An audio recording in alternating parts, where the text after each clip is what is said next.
I can still clearly recall the first time I saw Joseph observing me. But it wasn't his eyes that are fascinating, but not eerie or anything. Held on a bit longer than they needed to. They should have been attempting to discover who I was, despite the fact that I was 25 years old and just moved out of college, attempting to comprehend my Joseph on life in this tiny little town. In contrast, 50 with salt and a grin that could make you smile and pepper hair, you don't remember how old he was when he lived there.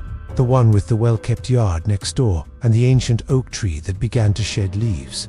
I had known Joseph across my driveway for a long time, admired all of the younger women and murmured about it around the neighborhood. Not in a bad way, only in that inquisitive little town. The way they would say things was like gossip.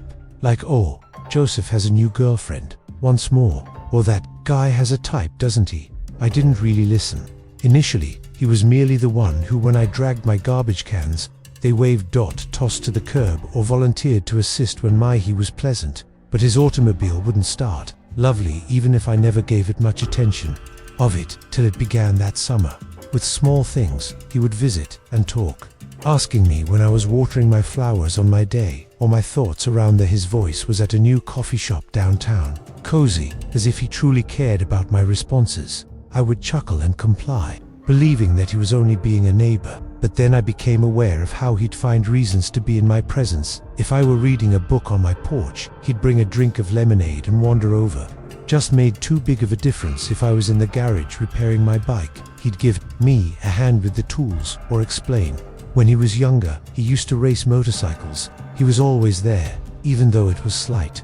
Approaching more slowly, as if he were testing that Joseph was blind, but I wasn't. Attractive for his age, he maintained his form, most likely from all those early on my morning runs. I would watch him giggle. Was intense, contagious, and his eyes had this spark, gave you the impression that you were the sole individual on the planet when he glanced at you. But I didn't find it. I had life to figure out first. Our job applications, mounting bills, and a series of unsatisfactory dates left me putting a stop to mails for a time. The previous I needed a fit. My neighbor is still making things more difficult. Could hardly dispute his charisma and persistence. One night when I sat browsing over my porch swing phone, as he approached with a beer, 2 glasses and a bottle of wine. Care for a drink? He said, displaying the bottle, grinning. It's a pleasant evening. I hate to drink by itself. I paused since it was a warm, the type of summer evening when the air has a honeysuckle and cricket scent. The background hum that I didn't want to be impolite. I did say that I was setting my phone down. Why don't we spend hours sitting there, speaking of nothing and everything? He told me tales of his life, in which he spent his 20s traveling the world, and working as a photographer for some time before settling. Following a contentious divorce, he didn't discuss his ex-wife much, but 2 shared portions, and I could tell it still hurt, of my personal life, as well as my aspirations to relocate to a larger city. My annoyance with my dead-end position at the neighborhood bookshop, and how he listened to me when I felt stuck. He nodded as if he truly cared about all the asking questions at the appropriate times that made. As he traveled that night, I felt seen. He turned back to his residence and uttered, "Lily, you are unique. Don't allow yourself to forget that in this place." The lyrics stayed with me like a tune I couldn't quit humming for some reason. They struck me with such force, yet they did so after that Joseph discovered further justifications for a round, and he would ask me to join him for supper, claiming that he had prepared too much spaghetti or too many burgers were cooked, so he would ask me to assist him in selecting flowers for his garden. Despite my lack of knowledge about flora, he even requested me to assist him in fixing a leaking tap that I'm very certain he intentionally broke in order to provide an excuse to speak with me. I began to anticipate the times when he made me chuckle. I felt intriguing, as though I was more than only a young woman confined to a tiny town. Yet I was not gullible. I understood what people would do if they noticed us approaching. "Lilies," they would mutter to the elderly man.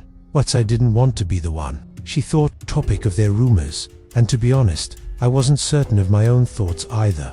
Joseph had lived a lifetime and was twice my age. I've never in my life been able to comprehend what did he perceive me as, merely another young lady to him, such as the ones that the neighbors discussed. How I shoved those thoughts aside, yet they persisted as shadows on the periphery of my consciousness. Everything changed in the afternoon, and I was in my laundry hanging on the clothes. In the garden line, since my washer busted once more. In his yard, Joseph was cutting his. He glanced towards the bushes and yelled. I chuckled and said, "Need a hand with that? You're an expert in laundry now." He smiled and leapt the short barrier separating our yards. "I'm knowledgeable on a number of things," he added, grabbing one while winking, "of my linens," and began attaching it to his hands, moving in a line with an assurance that gave the impression that We worked side by side and did this many times, while making jokes about how domestic we seemed to be as an elderly married couple. The sun was low in the sky, the air was warm, and it seemed for a while that we were just two of us in the world. When he was done, he stood closer to me. I could smell more than he had ever had before, something with a hint of cedar in his cologne. "Lily," he said, "you're good company," he gently said, "better than I deserve." Didn't know how to express how my heart felt, pounding so quickly that it seemed like it may leap out of my chest. Something about him felt different at that time. Felt as though I was standing on the brink of a cliff, feeling the wind on my skin, and I only needed to take one little go ahead and explore. The undiscovered side of me desired to flee and hide from whatever this was turning into. Just another section. Area has long been silent and deserted. Time desired more, and I want to remain. Feel to determine the potential direction of this. He gently reaching out. He tucked a hair behind my ear, as if it were the world's most natural thing, as light as air. Fingertips stroked my cheek. However, it sent a chill down my spine. I was unable to move for a moment. Was freezing, but I wasn't afraid. The world had ceased to move, and his touch was gentle, yet my body felt it strike me hard.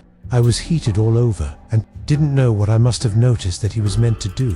The mixture of dread and anxiety in my eyes interested him, because he took a step back with a sorry.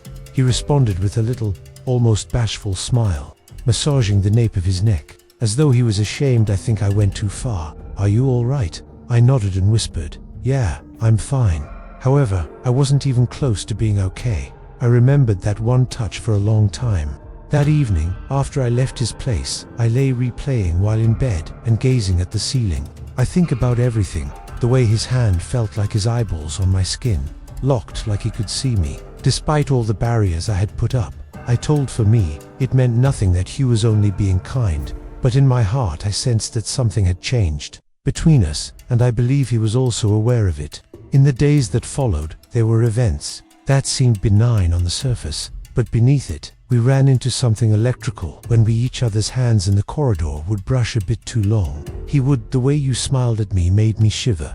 I feel frail, and each time we speak, even regarding the most improbable sensations, like a more in-depth discussion occurring in between the sentences, he began looking for excuses to knock on my door, requesting a text message to borrow sugar, asking if I would want to take a walk.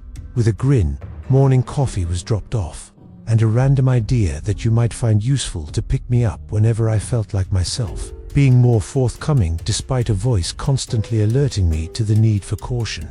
He asked me to join him for supper that evening. Once more, I assumed it would be informal, like before, but as I entered his home, I was aware that this time, he had turned down the lights on the table, candles softly flickering and casting. There was music and shadows on the walls, playing a slow, fluid tune, and the aroma of tomatoes and garlic filled its just spaghetti. He said in the air, smiling and bringing out a chair for me, "But I wanted to feel special tonight," and it did. We conversed, laughed, and ate, discussing both serious and humorous topics, yet I could sense it the entire time. A sort of relationship is developing between us. Tension, for which I lacked the necessary words, was warm and not unpleasant, magnetic. As we had both been anticipating after dinner, "We have something planned," walked over to the couch and poured more. We had a drink of wine and sat quite close.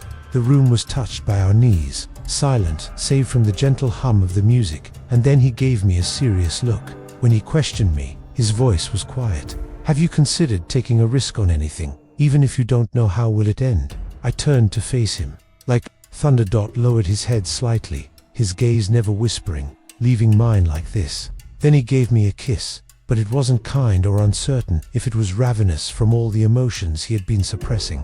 The kiss that leaves you gasping for air, and the catch that causes the world to vanish, must have prevented him. I must have withdrawn and informed him that this was also far too quickly, but I still gave him a kiss. Back then, there was no second thought or hesitation. I suppose my hands went up first to his large, soft shoulders. Anton slipped his fingertips into his thick hair, and gentle as I gripped it between my fingers, as though I were fastening myself to something actual that I didn't wish to float. Gone from my mind, silent as the outer world has quieted down, and this moment was all that was left of his tongue on mine. Blending his breath with mine, and the humming electricity between it didn't feel incorrect to us. Hurried, as if something inside of me had at last awakened, like a door had cracked open, and my heart was flooded with sunlight, warming every nerve in my body. By racing and listening, I stopped thinking. I was experiencing intense emotions. Unquestionably, at that very time, I wasn't alone, I wasn't afraid, and I was just present with him at all times. When we eventually separated, it wasn't once the moment was over. It was as we both required oxygen to find our footing and catch our breath.